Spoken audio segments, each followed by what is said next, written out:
itu OTT atau tanda tangan yang bukan oleh KPK di Hotel Borobudur itu tidak ditemukan bahwa Pak Gub ada ditemukan melakukan prosesi atau OTT tangkap tangan. Itu akhirnya hanya 2 petugas KPK yang dibawa ke oleh Metro oleh Gubernur Papua pada saat itu. Dan yang kedua yaitu berkaitan dengan kasus yang sama juga, tapi hari itu tanggal 2018 itu masyarakat melakukan demo besar-besaran sehingga Pak Gubernur tidak ditetapkan, yaitu karena terlalu tersangka sehingga beliau dilepaskan. Dan ketiga tanggal 5 September 2022 yaitu Pak Gub daftar atas 1M yang beliau kirim atau dikirim oleh atas nama Tono ke rekening pribadi beliau, dan itu uang pribadi beliau yang disampaikan, dan disitulah KPK menampakkan oleh temuan verifikasi. Sehingga dengan belajar dari pengalaman yang KPK menetapkan Pak Gub lepas, ini menjadi satu catatan rekam jejak masyarakat terhadap kinerja dari KPK sendiri.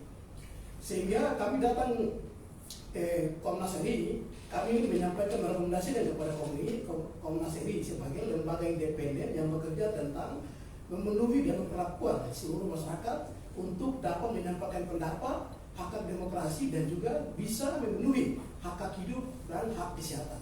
Sehingga masyarakat Papua melihat kondisi Bapak Gubernur saat ini, kondisi beliau lagi kurang sehat dan kondisi beliau lagi dalam penanganan yang serius karena beliau telah melakukan pengobatan baik di Singapura, di Malaysia, dan juga di Provinsi Papua. Sehingga lewat news pers, lewat Direktur Rumah Sakit Dok 2 menyampaikan bahwa beliau dalam kondisi yang tidak sehat. Sehingga kami dari Koalisi Rakyat Papua, kami datang ke Komnas RI untuk menyampaikan, merekomendasikan kepada Komnas RI untuk dapat bertemu dengan Bapak Gubernur Provinsi Papua, sehingga berdialog dengan beliau bersama keluarga, mengetahui kondisi terakhir beliau, sehingga bisa memberikan dialog kepada KPK dan juga menyampaikan kepada Presiden, karena status beliau hari ini beliau sebagai Gubernur Provinsi Papua, sehingga dapat juga memberikan terang-terangan kepada KPK dalam proses hukum, tapi tidak mengabaikan kondisi kemanusiaan yaitu kondisi kesehatan Gubernur hari ini.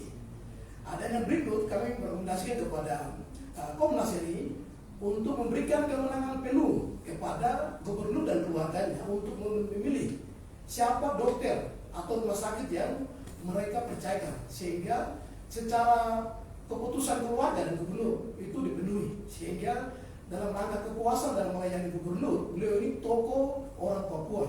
Kami berharap untuk bagian-bagian yang sangat prinsip ini Komnas RI dan juga KPK dan menyampaikan kepada Presiden untuk bisa memperhatikan ini menjadi satu rekomendasi dari kami.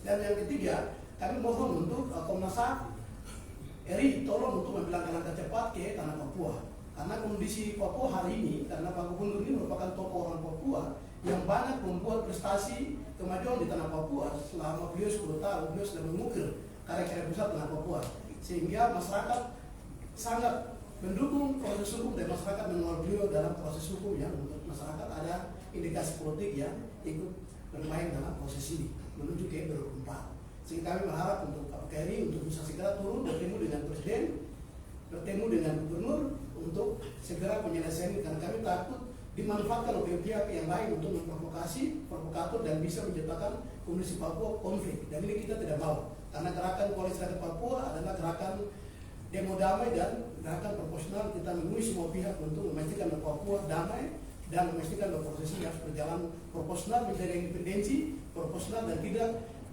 terlibat dalam kepentingan politik yang mengganggu Kamtipnas dan mengganggu prosesi yang sebenarnya harus berjalan sesuai dengan aturan main yang berlaku. Terima kasih, itu yang kami sampaikan. Ya, terima kasih ya. Jadi untuk dua hal yang pertama, kasus mutilasi dan kasus MAPI, karena itu menyangkut peristiwa hak asasi manusia yang bahkan sudah kami selidiki. Yang mutilasi ini akan melakukan pendalaman lagi nanti Pak Anam dengan tim dan kepala perwakilan. Kemudian yang MAPI prosesnya masih setengah jalan. Kami tentu saja akan seperti mandat undang-undang yang kami miliki, kami akan memberikan rekomendasi dalam rangka penegakan hukum terhadap 2 kasus itu. Sementara untuk yang